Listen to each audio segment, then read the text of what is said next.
तो डर के माहौल में हमें क्यों रखा हुआ है? रिलोकेशन जो है सबसे पहली डिमांड है। ये मैं बहुत ही इम्पोर्टेंट चीज़ आपके द्वारा, आपके इस मीडिया के द्वारा, एक्सलसियर के द्वारा मैं एलजी साहब से रिक्वेस्ट करता हूँ कि इमीडिएटली ये 5,000 लोगों को रिलोकेट करिए जम्मू में। तो 1990 में जब हमारा जेनोसाइड हुआ, हमारी एथनिक क्लीनिजिंग हुई, तब तो कोई फिल्म नहीं बनी थी। तो वो तो हमारी ज़िंदगी भर हम इनके इस शहर के और यहाँ के लोगों के ऋणी हैं और आज भी प्रोटेक्ट कर रहे हैं हम लोगों को। एक्सेलसियर न्यूज़ में आप सभी का स्वागत है। मैं रुतेश गुप्ता। दर्शकों, जैसे कि हम सब जानते हैं कि कश्मीर में इस समय हालात क्या है और किस तरह से उसको दिखाया जा रहा है, इस पर बड़ा प्रश्न चिन्ह है। जिस तरह से हाल ही में टारगेट किलिंग की गई, राहुल भट्ट को जो है मौत के घाट उतारा गया और इससे पहले भी जो है कई बार यहाँ पर टारगेट किलिंग की गई, और जिस तरह से कश्मीर घाटी के हालात दिखाए जाते हैं और एक्चुअल में क्या हालात हैं, उन दोनों में काफ़ी अंतर है। इस वक्त मेरे साथ हैं सोशल एक्टिविस्ट और फिल्म मेकर अशोक पंडित जी। इनको किसी परिचय की आवश्यकता नहीं है, लेकिन फिर भी मैं आपको बता दूं कि उन्होंने पैनी नज़र जो है बनाकर रखी हुई है कश्मीर घाटी में। आइए इनसे विस्तार से चर्चा करते हैं। सर, बहुत बहुत स्वागत है आपका। थैंक यू, बहुत बहुत शुक्रिया। सर, आप कश्मीर विजिट कर आए हैं, आप वहाँ पर ग्राउंड रियलिटी से रूबरू होकर आए हैं, क्या कहना चाहते हैं कि क्या वाकई हालात वहाँ पर नॉर्मल हैं? देखिए, कश्मीर के हालात बहुत ख़राब हैं, इसमें कोई डाउट नहीं है। और अगर हालात ठीक होते तो राहुल भट्ट नहीं मारा जाता, या इसके पहले भी जो है कश्मीरी पंडित काफ़ी मारे गए हैं। सिलेक्टिव किलिंग्स जो है 32 साल पहले जिस तरीके से कश्मीरी पंडितों की होती थी, वो आज भी हो रही हैं। आप अगर देखें पीछे जाकर तो राहुल भट्ट की जैसे हत्या हुई है, इसके पहले बिंद्रू की हत्या हुई है, या इससे पहले और भी हत्याएँ हुई हैं, तो पैटर्न जो है उनका एक ही है। अगर आप 1990 के दौर पे दौरान जाइए तो वहाँ पे देखिए लसा कौल को भी ऐसी गोली से मारा था, टिकला टपलू को भी ऐसे ही मारा था, प्रेमनाथ भट्ट को भी ऐसे ही मारा था, नीलकंठ गंजू को भी ऐसे ही मारा था। अब अगर 32 साल के बाद भी हमारी हत्याएँ ऐसी ही हो रही हैं, तो फिर आप ये नहीं कह सकते कि कश्मीर के हालात ठीक हैं। और ये अपने आप को झूठ कहना है कि नहीं, हम हालात ठीक हो रहे हैं, हम कोशिश कर रहे हैं, कोशिश किया जा रहा है। लेकिन बात हकीकत ये है कि जिस दिन वो चाहे कि किसी की हत्या करनी है या किसी को मारना है, वो बिना किसी रोक के वो उसको मार देते हैं। तो सिस्टम में कुछ ज़रूर कोई प्रॉब्लम है, जिसकी वजह से हमारी कौम जो है वह इनसिक्योर फील कर रही है कश्मीर में। यही प्रॉब्लम जानना चाहते हैं कि आखिर प्रॉब्लम कहाँ है और उसका सोल्यूशन क्यों नहीं इतने वर्षों से निकल पा रहा है? देखिए, पहली बात तो ये है कि मैं अभी जो मौजूदा हालात में अगर आप देखें तो जो वहाँ पर प्राइम मिनिस्टर्स पैकेज में जो नौकरी कर रहे हैं, जो एम्प्लॉयज़ हैं, इशू उनका बहुत बड़ा है। हम उसी पे अगर कॉन्सेंट्रेट करें तो मुझे लगता है कि ज़्यादा बेटर है, बिकॉज प्रेजेंट सिचुएशन में वो वहाँ पर एक कॉन्सेंट्रेशन कैंप में है। वो वहाँ पर ऐसा लगता है कि होस्टेज उनको किया गया हुआ है। राहुल भट्ट भी उसमें से एक ही था। तो मैं जब कश्मीर में था इनके साथ तो काफ़ी देर बैठा इन लोगों के साथ, जहाँ शेखपुरा में या इंदिरा नगर में या वेसू में या मटन में जो लोग हमारे बैठे हुए हैं वहाँ नौकरियाँ कर रहे हैं, तो वो उनकी त्रासदी 12 साल से एक बहुत बड़ा ट्रैप ले किया था कांग्रेस की सरकार ने, जो उनसे बॉन्ड लिखवाया कि आपका ट्रांसफ़र नहीं होगा। अब हमें प्रोसिक्यूट करने के लिए, हमें सताने के लिए हस्बैंड का ट्रांसफ़र एक जगह पे, वाइफ दूसरी जगह पे। अब उस माहौल में उन गाँवों में जहाँ पर इतनी बड़ी मेजॉरिटी कम्युनिटी में अगर एक कश्मीरी पंडित है, वो जान से जाएगा ही जाएगा, इसमें कोई दो राय नहीं है। तो डर के माहौल में हमें क्यों रखा हुआ है? तो जो सिचुएशन अभी है, हमारे जो कश्मीरी पंडित्स हैं, जो भाई हमारे हैं, जो बहनें वहाँ पे हैं, हमारी जो माताएं हैं जो नौकरी कर रही हैं, उनकी डिमांड एक है कि हमारे डर को निकालने के लिए आप हमें जम्मू ट्रांसफ़र करिए। तो रिलोकेशन जो है सबसे पहली डिमांड है। ये मैं बहुत ही इम्पोर्टेंट चीज़ आपके द्वारा, आपके इस मीडिया के द्वारा, एक्सलसियर के द्वारा मैं एलजी साहब से रिक्वेस्ट करता हूँ कि इमीडिएटली ये 5,000 लोगों को रिलोकेट करिए जम्मू में। और हालात जब ठीक हो जाएंगे तब देखा जाएगा कि वहाँ पर आप जा सकते हैं कि नहीं जा सकते। तो हमें इस्तेमाल मत करिए, हमारे आंसू को मत बेचिए, हमें एक म्यूजियम में मत रख के ये मत दुनिया से कहिए कि देखिए कश्मीर के हालात ठीक है और एक कश्मीरी पंडित यहाँ पर नौकरियाँ भी कर रहे हैं। तो हमारा इस्तेमाल एक तर्क की तरह मत करिए। आज राहुल भट्ट मरा है, कल और मरेगा। तो हालात अगर इतने बुरे होते जाएंगे और कल को अगर कोई मरता भी है, कल को अगर कोई मारा जाता है, तो उसकी रिस्पॉन्सिबिलिटी की पूरी वहाँ की सरकार, वहाँ के एलजी, साहब और पूरी की पूरी जो सिस्टम है उन पे थोपा जाएगा। लेकिन जिम्मेदारी जो है सरकार लेने को तैयार नहीं है। इससे पहले भी कई घटनाएं हो चुकी हैं, कई लोगों को जो है मौत के घाट उतारा गया है, लेकिन सरकार जो है जिम्मेदारी लेने के लिए तैयार नहीं है। हालांकि कंपनसेशन की बात करें तो वो कंपनसेशन देकर या फिर वो परिवार के सदस्य को नौकरी देकर जो है अपना या उनका मुंह बंद कर दिया जाता है। देखिए, जहाँ तक नौकरी देने का सवाल है उसमें भी गड़बड़ी हुई है। उनको एक प्यून की नौकरी दी है, एक फोर्थ ग्रेड का जो एम्प्लॉय है उसकी नौकरी दी है। अब उन्होंने कहा है एलजी साहब ने कि ये गलत इन्फॉर्मेशन हमें मिली थी इसलिए हमने ये किया हुआ है। आपने 5 लाख रुपया एक तो देखिए, पैसा और जॉब जो है वो एक एक एक रिस्पेक्टफुल होना चाहिए, डिग्निटी के साथ होना चाहिए, क्योंकि उसका हस्बैंड जो है वो मार्टियर है, वो शहीद है, वो देश के लिए मरा है। वो वहाँ पर इसलिए मारा गया है क्योंकि वो कश्मीरी हिंदू है और हिंदू है और हिंदुस्तान में बिलीव करने वाला बंदा है। वो हिंदुस्तान के झंडे को सलाम करने वाला बंदा है। तो उसको जो जैसे मारा गया है तो इसलिए मारा गया क्योंकि वो हिंदुस्तानी था। तो आपका भी तो फर्ज बनता है उस पूरे फैमिली को डिग्निटी के साथ हैंडल करना, उस फैमिली को पूरी तरीके से एक ख्याल करना और ये कॉन्फिडेंस देना कि हम बोलने से नहीं, एटलीस्ट कर्तव्य से या कर्म से अगर आप ये करें तो ज़्यादा बेटर है। और मुझे लगता है कि इस सरकार ने एक इल्यूजन क्रिएट किया है कश्मीर के बारे में कि कश्मीरी हालात ठीक हो रहे हैं, डेवलपमेंट हो रहा है, ये हो रहा है, वो हो रहा है, टूरिज़्म इतना बढ़ रहा है। तो मैं ये कहना चाहता हूँ कि टूरिज़्म के बढ़ने से वो पैरामीटर नहीं है ये कहने के लिए कि कश्मीर के हालात ठीक हैं। टूरिज़्म आता है, पैसा दे के चला जाता है वापस, टूरिस्टों का इशू नहीं है। तो जब तक कश्मीरी हिंदू और एक कॉमन कश्मीरी वहाँ पर अपने आप को सिक्योर नहीं फील करेगा, तब तक कश्मीर के हालात ठीक नहीं कहलाए जाएंगे। हाल ही में फिल्म रिलीज हुई थी कश्मीर फाइल्स, जिसने लोगों को सोचने पर मजबूर कर दिया कि वाकई कश्मीरी पंडितों के साथ इस तरह के हालात हुए थे। तो उसके बाद जिस तरह से अब घाटी में हालात दोबारा देखने को मिल रहे हैं, टारगेट किलिंग जो है अब लगातार की जा रही है, तो क्या कश्मीर फाइल्स का प्रभाव पड़ा है? देखिए, पहली बात तो ये है कि कश्मीर फाइल्स को इसमें न जोड़ा जाए तो ज़्यादा बेटर है। वो फिल्म है, मैंने भी 2003 में शीन बनाई थी, उसके पहले मैंने डॉक्यूमेंट्री बनाई थी can the world remain silent. Film का काम होता है, फिल्म मेकर का काम होता है अगर वो रियलिटी बेस्ड फिल्म है, रियलिज्म पे बेस्ड है, तो उसको एक्सपोज करना। वो विवेक अग्निहोत्री ने बहुत बखूबी किया हुआ है और एक्टर्स ने अच्छी तरह परफॉर्म किया है। तो एक पूरा जो एक जेनोसाइड हुआ है कश्मीरी पंडितों का, उसकी कहानी इस फिल्म मेकर ने नरेट की है। बात वहाँ तक ख़त्म होती है। उसके बाद जहाँ तक फिल्म मेकर का सवाल है, अब ये कहना कि इस फिल्म की वजह से ये हुआ है, तो मैं इन बेवकूफ़ों से ये पूछना चाहता हूँ जो फ़ारूक अब्दुल्ला है या महबूबा मुफ्ती है या जितने भी जो ऐसे सो कॉल्ड बुद्धिजीवी हैं, नेता लोग हैं या सूडो सेकुलर लोग हैं या लूटर्स मीडिया है, ये फिल्म को दोष देते हैं कि फिल्म को देखने के बाद ये हालात हुए। तो 1990 में जब हमारा जेनोसाइड हुआ, हमारी एथनिक क्लीनिजिंग हुई, तब तो कोई फिल्म नहीं बनी थी। फिल्म देख के तो हुआ नहीं। आप टेररिज्म को या टेररिस्टों को प्रोटेक्ट क्यों कर रहे हैं इस फिल्म के द्वारा? Why are you protecting them? वहाँ टेररिज्म है, टेररिस्ट गलत काम कर रहा है, इसको आप बोलिए ना डंके की चोट पे। और टेररिज्म है वहाँ पे। लसकौल को तो मारा था जब, या प्रेमनाथ भट्ट को मारा था, तो वो तब तो फिल्म नहीं हुई थी। तो एक जो पूरा तबका है टेररिज्म का, जो पाकिस्तान सपोर्टेड है और लोकल सपोर्ट उनको मिला हुआ है, आप फिल्म पर दोष थोप के आप इन टेररिस्टों को प्रोटेक्ट कर रहे हैं। यही वहाँ की लोकल पॉलिटिकल पार्टीज कर रही है, वही अर्बन एक्सेल कर रहे हैं, वही लूटियस मीडिया कर रहा है, वही कम्युनिस्ट कर रहे हैं, वही कांग्रेस कर रहा है, अरविंद केजरीवाल कर रहा है। वो हंस रहा था फिल्म के मामले में और उसने कहा असेंबली में कि ऐसा हुआ ही नहीं है।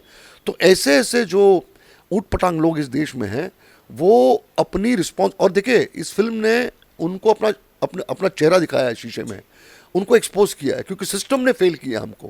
तो वो सारे लोग जो रिस्पॉन्सिबल है हमारे जेनोसाइड के, उनकी असलियत उनके चेहरे से मुखौटा निकाला है, उनके चेहरे से मास्क निकाला हुआ है, तो वो नंगे हो गए देश के सामने। तो अब कुछ ना कुछ कारण तो उनको देना है, तो वो फिल्म पे थोप रहे हैं।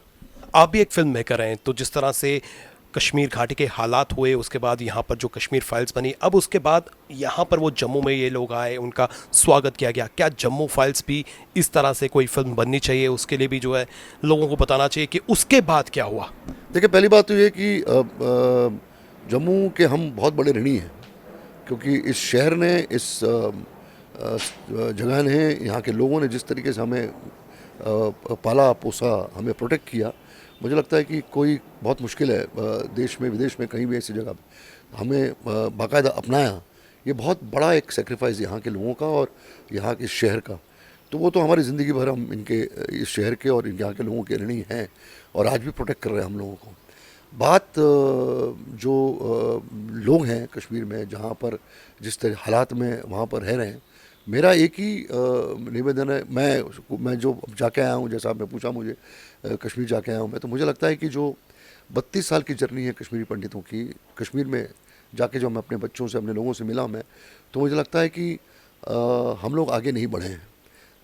अगर राहुल भट्ट आज मारा जाता है तो 1990-91 में जैसे बाकी लोग हमारे मारे गए हैं, तो फ़र्क नहीं है। अगर फ़र्क होता तो हमारे लोग आज मारे नहीं जाते। तो ये जो जर्नी है 32 सालों की, मैं बहुत सीरियसली सोच रहा हूँ एक डॉक्यूमेंट्री, एक फिल्म बनाने के लिए। किन हालातों में 32 साल के बाद भी एक वो कौम रह रही है, डरी हुई, सहमी हुई, घबराई हुई, और उसको ये पता नहीं कि शाम को हम घर वापस लौटेंगे कि नहीं लौटेंगे। तो अगर ये हालात, प्रेजेंट हालात ये हैं, तो आप ये बोलना बंद कर दीजिए कि कश्मीर के हालात ठीक है, क्योंकि आप अपने आप से भी झूठ बोल रहे हैं, आप दुनिया से भी झूठ बोल रहे हैं, और आप लोगों से भी झूठ बोल रहे हैं। जब तक वहाँ पर कश्मीरी पंडितों की हत्याएं बंद नहीं होंगी, जब तक वहाँ पर सिक्योरिटी फोर्सेस की हत्याएं नहीं बंद होंगी, जब तक वहाँ पर पुलिस कर्मियों की हत्याएं नहीं बंद होगी, तब तक आप ये बोलना बंद कर दीजिए कि कश्मीर के हालात ठीक है। मुझे लगता है कि कश्मीर के हालात पहले से भी ज़्यादा चिंतित हैं, बहुत ही दर्दनाक है और बहुत ही फियरफुल है। इलेक्शन के पॉइंट ऑफ व्यू से अगर मैं बात करूं तो जितनी भी पॉलिटिकल पार्टीज यहां पर आई हैं उन्होंने कश्मीर को जो है एज ए टूल इस्तेमाल किया है। अब चुनावी दौर जो है पुनः शुरू होगा। यहाँ पर डिलिमिटेशन की रिपोर्ट आ चुकी है और चुनाव जो है इस साल के अंत में या फिर अगले साल चुनाव हो सकते हैं। एक बार पुनः जो है कश्मीर को इस्तेमाल किया जाएगा। देखिए, कश्मीर और कश्मीर के लोगों का इस्तेमाल, मैं अपनी बात कहूँगा, मैं बाकी लोग तो जितने हैं वो तो, आप देखिए जम्मू के डेवलपमेंट में और कश्मीर के डेवलपमेंट में फ़र्क देखिए। सारा पैसा जो है कश्मीर में थोप दिया इन लोगों ने। आप वहाँ की सड़कें देख लीजिए, आप वहाँ के हाईवेज़ देख लीजिए, और जम्मू को वैसे के वैसे इन्होंने सेकंड ग्रेड बना के रखा हुआ है। तो मुझे लगता है कि जम्मू पे भी कंसंट्रेशन होना चाहिए, जम्मू के डेवलपमेंट के बारे में भी सोचना चाहिए। अब यहाँ की सड़कें देख लीजिए, यहाँ के हालात देख लीजिए, आप वैसे ही, मतलब मेजर जो दिखना चाहिए, जो कश्मीर में डेवलपमेंट दिखता है, वो जम्मू में नहीं दिखता है। मैं एक आम आदमी की नज़र से देखता है, परसेप्शन और जो दिखता है आपको वो मैं बयान कर रहा हूँ। तो मुझे लगता है कि पहली बात तो गवर्नमेंट को जम्मू को उसी तरह से सीरियसली लेना चाहिए जैसे कश्मीर को ले रहे हैं आप। एक बदमाश, एक जहाँ वायलेंस है, जहाँ पर देश के खिलाफ हरकतें हो रही है, आप उनके डेवलपमेंट की ज़्यादा चिंता करते हो बनस्बत की जो देश के हित में सोचता है, जो देश प्रेमी है, आप उनके बारे में नहीं सोच रहे हो। तो ये जो डिस्पैरिटी है, ये जो डिफरेंस है दोनों जगहों के बीच में, ये गलत है। इस्तेमाल हमारा हर वक्त हुआ है। मैं तो कहता हूँ कि हमारी ट्रेजेडीज़ को बेचा गया है, हमारे आंसू को बेचा गया है। मैं कश्मीर पंडितों की बात कर रहा हूँ। और जहाँ तक इलेक्शंस का सवाल है, वो कानून पत्रिका वो है, प्रतिक्रिया है, वो होता रहेगा। लेकिन लोग जो हैं बहुत इंटेलिजेंट हैं। अब वो समझते हैं कि आप इस्तेमाल कर रहे हैं कि नहीं कर रहे हैं, और बटन वहीं दबाएंगे जहाँ पर उनको लगेगा कि नहीं, ये चीज़ें जो हैं वो गलत हो रही हैं। इसलिए बहुत इंपॉर्टेंट है यहाँ की पॉलिटिकल पार्टी, जो बीजेपी खास करके है, जो जम्मू में काफ़ी सक्रिय है, जो बहुत स्ट्रांग है, कि फॉर ग्रांटेड न ले लोगों को। क्योंकि जो पंजाब में हुआ, जिस तरीके से एक पॉलिटिकल पार्टी ने उसका फ़ायदा उठाया, आपने यहाँ पर लोग पीडीपी से नाराज़ हैं, नेशनल कॉन्फ्रेंस से नाराज़ हैं, बाकी जो पॉलिटिकल पार्टीज हैं उससे नाराज़ हैं, बीजेपी से भी लोग थोड़ा त्रस्त है, बिकॉज नाराज़ हैं क्योंकि चीज़ें जैसी कही गई हैं वैसे नहीं हो रहा है, ग्राउंड लेवल पे नहीं हो रहा है। और मुझे कोई शर्म नहीं है, मैं खुद मोदी जी का बहुत बड़ा फ़ैन हूँ, लेकिन जो हकीकत है उससे दूर नहीं जाना चाहिए। ऐसा ना हो कि ये पूरी नॉन कॉम्पिटेंस की वजह से ग्राउंड लेवल पे आप जुड़े हुए ही नहीं हो। यहाँ की जो बीजेपी की जो लीडरशिप है वो ग्राउंड लेवल पे जुड़ी नहीं हुई है, उनको पता ही नहीं ग्राउंड लेवल पे क्या हो रहा है। आप सब झूठ मैसेजेस आप दिल्ली भेज रहे हो। तो ये जो नॉन कॉम्पिटेंस है और नॉन एक्सेसिबिलिटी है, या सिर्फ स्लोगनबाजी अगर है, उसका फ़ायदा कोई चौथा आदमी, जो नया आदमी आया है, हो सकता है वो उसको उठा ले और फिर इनको भारी पड़ेगा। आखिर में अब यही जानना चाहता हूं कि जिस तरह से कहा जाता है कि कोई भी ऐसी बीमारी नहीं जिसका इलाज संभव नहीं है, टेररिज्म की भी अगर हम पर्टिकुलर बात करें तो टेररिज्म को भी अगर हम चाहें, इंटेंशन हो तो जड़ से समाप्त किया जा सकता है और हालात को जो है बिल्कुल नॉर्मल बनाया जा सकता है अगर इंटेंशन हो तो। मैं आपसे ये जानना चाहता हूँ आपके एक्सपीरियंस से किस तरह से हालात नॉर्मल हो सकते हैं कश्मीर घाटी में खासकर, और ये टारगेट किलिंग पर अंकुश लग सकता है। देखिए, इसमें कोई शक नहीं है कि पिछली सरकारों में और इस सरकार में काफ़ी अंतर है। जहाँ तक टेररिज्म को फाइट करने का सवाल है, रोज़ मारे जा रहे हैं 5-5, 6-6, और पूरी छूट दी गई है सिक्योरिटी फोर्सेस को। ये तो बात बहुत सराहनीय है। और एक एक विल है, एक गट फीलिंग है, एक समझना है कि भैया टेररिज्म को ख़त्म करना है। और जिस जिस तरीके से सिक्योरिटी फोर्सेस हमारी ज़मीनी लेवल पे लड़ रही हैं और टेररिज्म को ख़त्म कर रही है, एक बात देखिए समझना चाहिए हमें कि ये करीब करीब 40-45 साल का मलबा है ये। सिस्टम में भी टेररिज्म में आप देखिए, बैंकों के ऑफिसर्स पकड़े जा रहे हैं, यूनिवर्सिटी के प्रोफेसर्स पकड़े जा रहे हैं जो टेरर फंडिंग में और टेररिस्ट को इन्वॉल्व हैं, उनको पालने में और पोसने में। तो ब्यूरोक्रेसी में भी या सिस्टम में भी एक वाइट कॉलर टेररिज्म छुपा हुआ है। तो जो वाइट कॉलर टेररिज्म है वो एक्चुअल टेररिज्म से ज़्यादा डेंजरस है, ज़्यादा खतरनाक है। तो जो हो रहा है, काफ़ी लोग सस्पेंड हो रहे हैं, काफ़ी लोग निकाले जा रहे हैं, लेकिन मुझे लगता है अभी भी जो सपोर्ट ब्यूरोक्रेसी में और सिस्टम में जो टेररिज्म को मिल रहा है, और अगर नहीं मिल रहा होता तो राहुल भट्ट नहीं मारा जाता। इन्फॉर्मेशन किसने दी है, वो आपकी लीक हो रही है, सब कुछ हो रहा है। तो वहाँ पर अंकुश लगाना, और वहाँ पर कर रहे हैं एलजी साहब और जहाँ की सरकार जो उस बात पे कर रही है। लेकिन ये कैंसर जो है, नासूर जो है, बहुत पुराना है, इसकी सर्जरी करने में टाइम लगेगा। लेकिन अपने आप से ये मान के चलो, मेरा मानना ये, मैं ये बोलना चाह रहा हूँ आपके द्वारा कि जो ग्राउंड लेवल पे चीज़ है ना, उसको एक्सेप्ट कर लो। आप खाली इसी में खुश हैं कि नहीं, और खाली सिर्फ पाकिस्तान को आप दोष देते रहेंगे, पाकिस्तान है, वो सबको पता है कि पाकिस्तान इसके पीछे है। लेकिन आप इंडिकेशन ये दीजिए कि भैया ये टॉलरेबल नहीं है, ये नहीं टॉलरेट होगा, हम नहीं अलाउ करेंगे, और वो कर रहे हैं। लेकिन ग्राउंड लेवल पे I think it's very important for the local leadership of BJP, और स्पेशली जो कश्मीरी पंडित लोग इन्वॉल्व जो हैं इसमें, और जो लोग हैं। और इम्पॉर्टेंट चीज़ एक और मैं बताऊं कि जो भी चीज़ें स्ट्रेटेजाइज करनी है आपको, जो भी चीज़ें कश्मीरी पंडित्स के, मैं फिर उस पर आता हूँ, के बारे में आपको डिसीजंस लेने हैं, या आपको कॉल लेना है, या हमको किस तरीके से सेटल करना है, हमको किस तरह से प्रोटेक्ट करना है, उस पूरी स्ट्रेटजी में, उस पूरे एक प्रोसेस में कश्मीरी पंडितों का इन्वॉल्वमेंट बहुत ज़रूरी है। यहाँ के पॉलिटिक्स में, यहाँ के सिस्टम में, यहाँ के डिसीजंस में कश्मीरी पंडितों को लेके या कश्मीर को लेके भी अगर आप कश्मीरी पंडितों को इन्वॉल्व नहीं करोगे, कैपेबल कश्मीरी पंडित्स की बात कर रहा हूँ मैं, जिनको ज्ञान है, जो इंटेलिजेंट हैं, जिन्होंने ब्यूरोक्रेसी में काम किया हुआ है, जो सिस्टम में इन्वॉल्व थे, जब तक आप उनको इन्वॉल्व नहीं करोगे तब तक मुझे नहीं लगता कि इस चीज़ का सोल्यूशन निकलेगा। बहुत बहुत शुक्रिया, आपने हमें समय दिया। कहते हैं कि उम्मीद हमें नहीं छोड़नी चाहिए, और जिस तरह से हम केंद्र सरकार से बार बार अपील करते हैं, इस मंच के माध्यम से करते हैं कि घाटी के हालात को सुधारने में जो है और प्रयास करना चाहिए, क्योंकि जिस तरह से टारगेट किलिंग हो रही है तो प्रश्न चिन्ह भी लग रहे हैं कि सुरक्षा वाकई प्रोवाइड करवाई जा रही है या कहीं ना कहीं जो है कमी नजर आ रही है। और जिस तरह से राहुल भट्ट या फिर अन्य लोगों की बात करें जो वहाँ पर जिनको टारगेट किया जा रहा है, उनके परिवार वालों का यही कहना है कि जितने माइग्रेंट्स हैं, जितने कश्मीरी माइग्रेंट्स कोटे में जिनको जॉब्स दी गई है, उनको शिफ्ट किया जाए। जम्मू डिस्ट्रिक्ट की बात नहीं कर रहे हैं, जम्मू डिवीजन की बात कर रहे हैं। आप डोडा में कीजिए, आप किश्तवाड़ में कीजिए, आप उधमपुर में कीजिए, किसी और डिस्ट्रिक्ट में जो है उनको ट्रांसफ़र कीजिए, ताकि वो भी अपना ज़िंदगी जो है खुशहाली से व्यतीत करें और डर के साए में जो है वो ज़िंदगी वो और उनके परिवार वाले ना जिए। हम उम्मीद करेंगे कि एलजी साहब और केंद्र सरकार दोनों इस चैप्टर पर गौर फरमाएंगे और आने वाले समय में कश्मीर के लोगों को, यहाँ के लोगों को, जम्मू कश्मीर के लोगों को सुरक्षा मुहैया करवाएंगे। इसी के साथ हमारी पूरी टीम को दीजिए इजाज़त, फिर मिलेंगे, नमस्कार।